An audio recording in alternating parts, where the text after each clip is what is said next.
Assalamualaikum warahmatullahi wabarakatuh.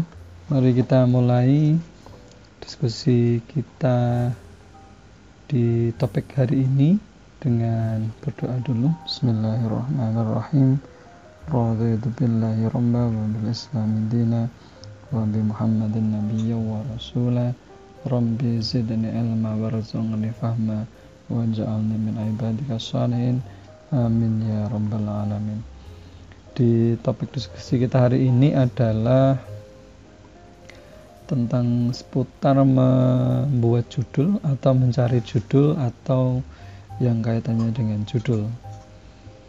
Cuman hari ini kita akan memberikan sesuatu yang beda dari sudut pandang yang beda, yaitu membuat judul yang plus. Judul plus maksudnya adalah saat Anda dapat judul dari strategi atau teknik yang kita bagi pada sesi ini, itu sekaligus sebetulnya sekalian membuat outline-nya, sudah mendapatkan gambaran alurnya, detailnya, tapi hanya secara bullet points atau item-item pokoknya saja. Tinggal nanti kedepannya itu dikembangkan dari membaca referensi dari data yang didapat. Nah, strategi ini bisa diaplikasikan untuk karya ilmiah, misalnya untuk lomba LKTI misalnya, atau membuat paper misalnya, untuk membuat proposal penelitian, mengajukan skripsi, tesis, ataupun disertasi. Jadi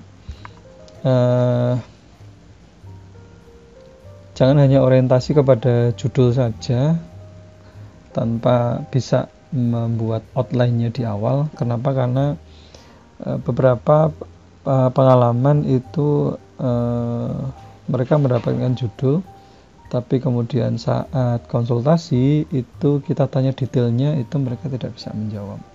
Artinya judul itu masih punya banyak persoalan karena kemudian tidak dilatar belakangi pemikiran dan informasi yang cukup saat judul itu diajukan.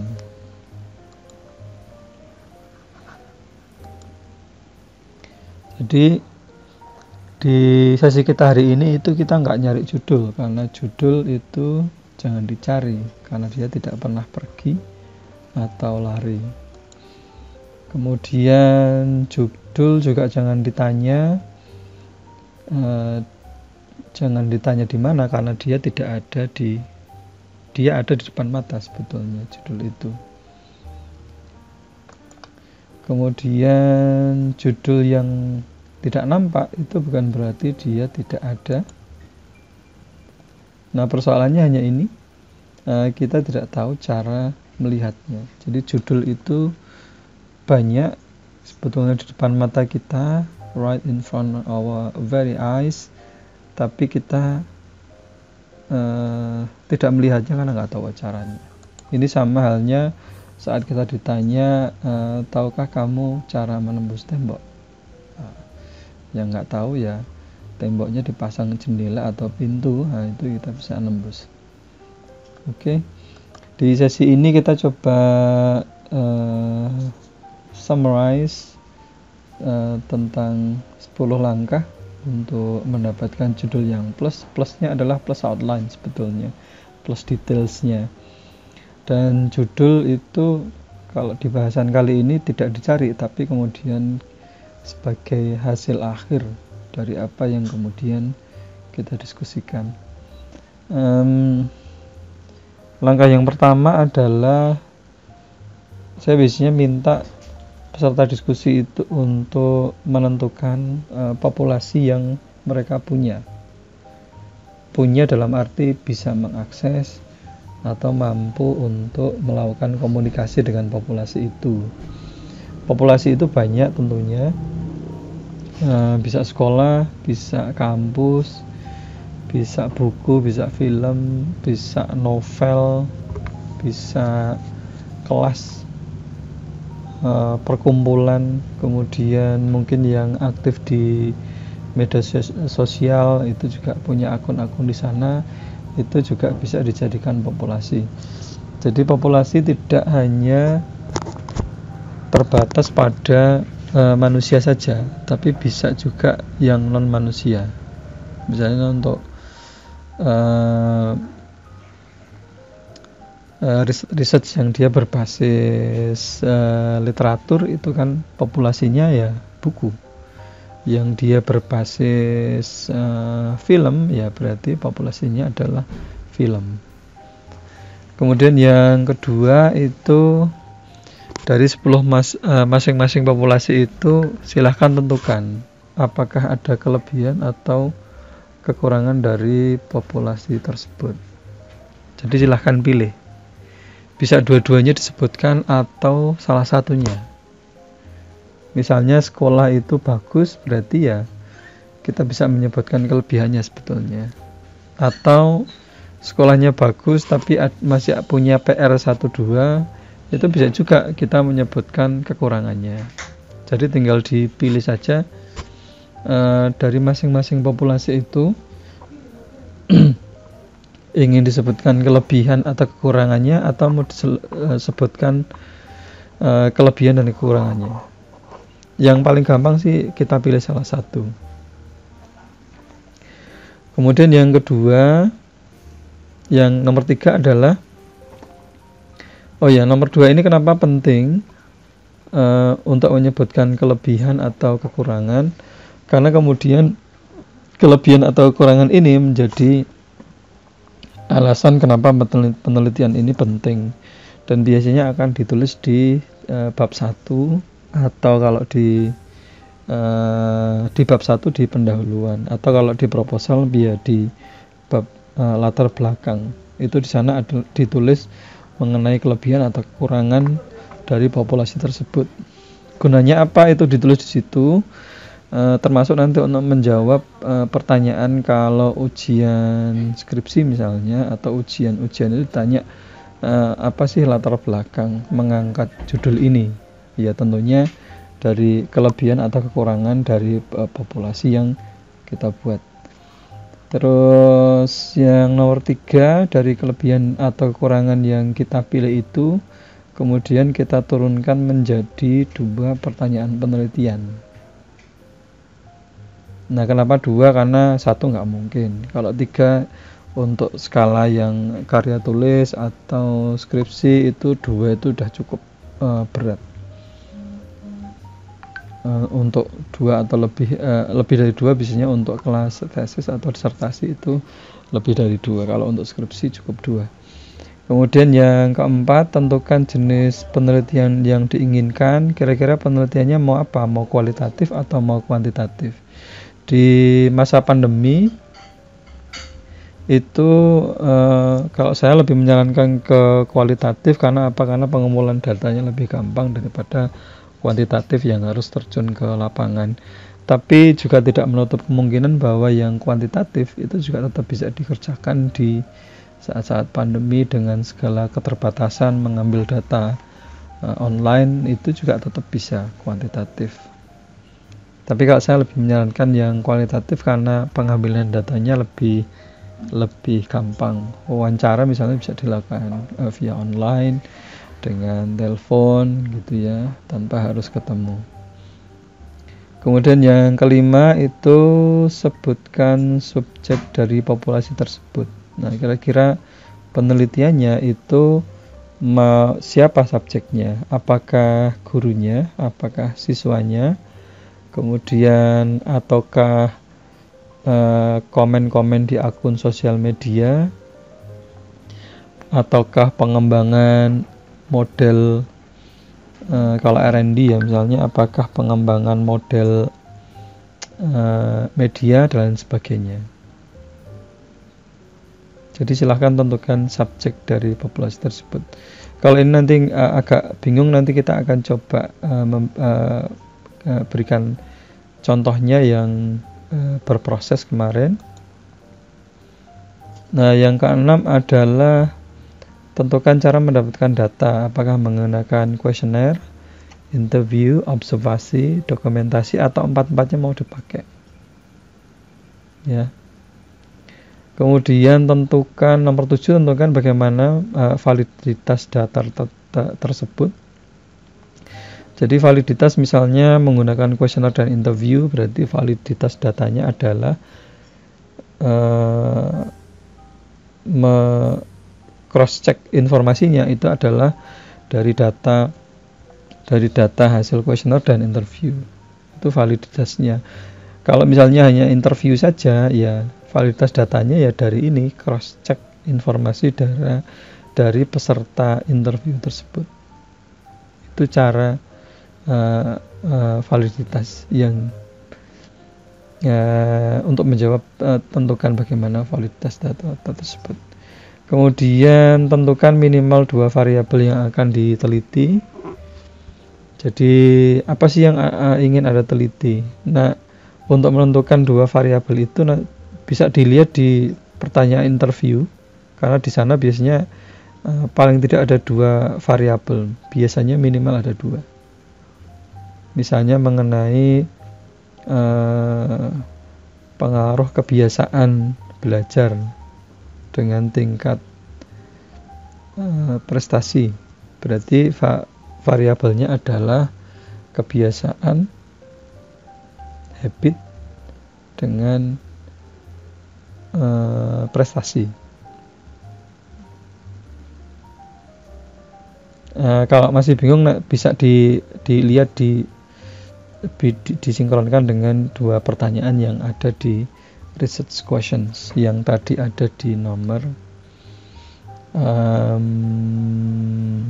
3. Itu di sana pasti ada 2 variabel. Kemudian yang ke-6, langsung buat draft judul dari apa yang sudah dibahas di atas. Jadi draft judul langsung dibuat. Yang nomor 10, kalau Anda punya 10 populasi, berarti akan mendapatkan 10 judul plus detailnya yang tadi.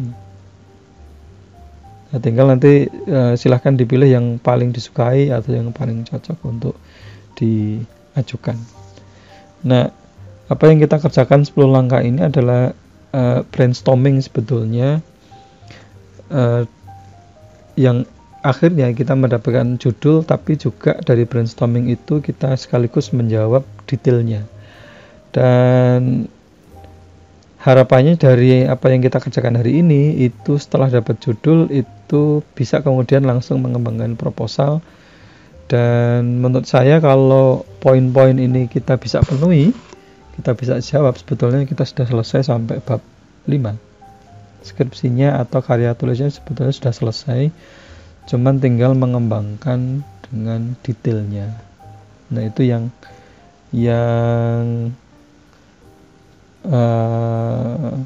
coba kita sharingkan hari ini, itu ya tentang 10 langkah ini untuk brainstorming mendapatkan judul. Jadi judul jangan dicari karena dia ada di depan mata. Kenapa? Karena kita punya banyak populasi yang kita bisa teliti, dan saya percaya bahwa setiap populasi itu selalu punya persoalan di sana, karena setiap orang berkumpul dengan orang lain, satu hal berkumpul dengan hal yang lain, itu kemudian terjadi gesekan dan selalu ada masalah di sana, dan selalu akan menjadi bahan untuk bisa diteliti. Nah, kita lihat contohnya, misal ini ya.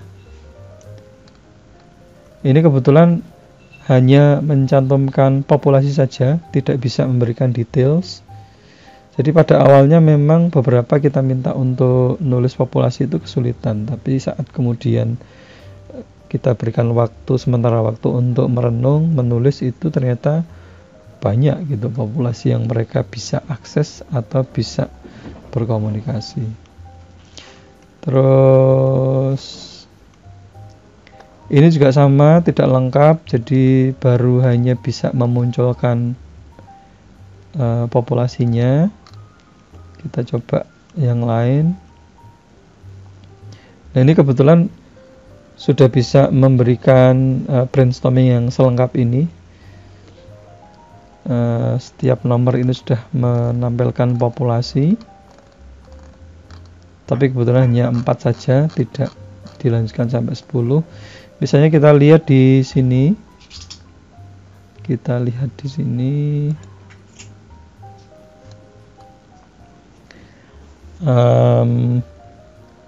Dia memunculkan populasi pondok pesantren Kasepuhan Raden Rahmat Banyu Biru.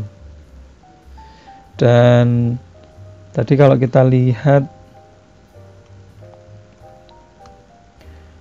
ya, kita lihat sudah menentukan populasi nomor 1 ya. Kemudian dilihat apakah ada kelebihan atau kekurangannya. Nah, kebetulan yang dimunculkan di sini adalah kelebihannya. Kelebihannya adalah terakreditasi A, kemudian memiliki tenaga pengajar yang tersertifikasi, kemudian kurikulumnya dirancang sendiri melalui arahan konsultan profesional. Itu yang dimunculkan dari populasi ini. Jadi yang dilihat dari perspektif kelebihannya, tidak di perspektif kekurangannya. Kemudian dari tadi ya, setelah kelebihan atau kekurangan, ini yang ketiga adalah buat kelebihan atau kekurangan tersebut menjadi 2 pertanyaan penelitian. Nah, ini kebetulan pertanyaan penelitiannya menjadi bagaimana penerapan kurikulum dan bagaimana keberhasilan sistem pembelajaran. Itu yang ditanyakan. Terus tentukan jenis penelitiannya. Jenis penelitiannya kualitatif gitu ya. Kalau kualitatif berarti nanti informasinya berupa kalimat deskripsi, bukan dalam angka yang berumus-rumus menggunakan statistik ataupun menggunakan rumus-rumus yang kompleks. Kemudian sebutkan subjek dari populasi tersebut. Subjeknya adalah santri dan tenaga pengajar pondok. Kemudian tentukan cara mendapatkan data. Cara mendapatkan datanya adalah dengan wawancara. Ini baru awal ya, jadi yang penting draftnya dibuat dulu. Kemudian kalau kemudian ternyata di sana ada dokumen yang bisa diakses, berarti bisa sih kamu wawancara ditambah dokumentasi. Terus tentukan minimal 2 variabel yang akan diteliti. Kebetulan kalau tadi kesulitan, Anda bisa lihat di pertanyaan penelitian. Jadi dari pertanyaan penelitian itu kita bisa melihat kurikulum, variabelnya kurikulum, kemudian keberhasilan gitu ya. Misalnya kita lihat dari sini keberhasilan dan kurikulum. Nah, ini kemudian kita turunkan menjadi judulnya adalah penerapan sistem, kemudian kurikulum khusus. Jadinya penerapan sistem pembelajaran berdasarkan kurikulum khusus lansia. Yang pokok ini ya, yang pokok adalah penerapan sistem pembelajaran berdasarkan kurikulum khusus. Jadi ada